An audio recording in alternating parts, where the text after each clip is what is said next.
They call it the zone of civility, one of the rare places you can find bipartisanship despite party differences. CNN senior congressional correspondent Dana Bash is taking an exclusive look at the women of the Senate as one of them celebrates a major milestone. This is Senator Nancy Kassebaum and me.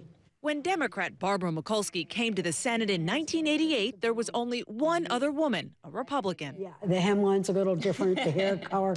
That's when there were two. The two forged a bond across party lines. Now there are 17 female senators. We have 5 Republican women, 12 Democratic women.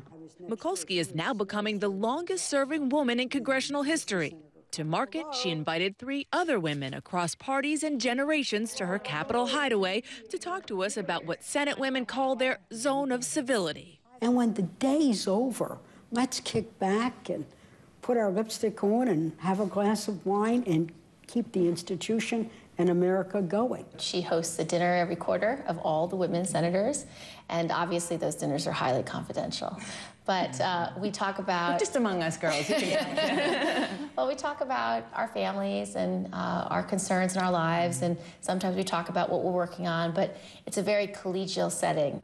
This subject is especially poignant for Olympia Snowe, leaving the Senate because it's so polarized. We are all a team as women. We may not always agree on every issue, but that's not the point. We knew how to work together and the give and take of it to achieve results. And that's what frustrates us, I think, many times when we get together for dinner. One thing we can let you in on is that we like to get results. I think one of the other ways, though, that makes it different, the women of the Senate versus the men,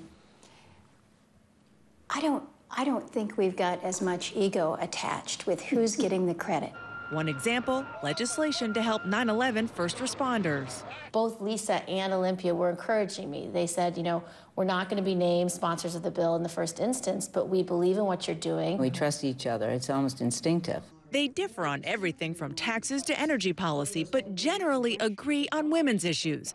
Lisa Murkowski recently voted with fellow Republicans against free access to contraception, then regretted it. Did any of your female colleagues come to you and say, Lisa, come on, don't go with your party on this? I wish that we had had that discussion. I think that my party is in an unfortunate place right now, as viewed by many, many women in this country who are feeling very anxious about what they believe to be attacks on women's health.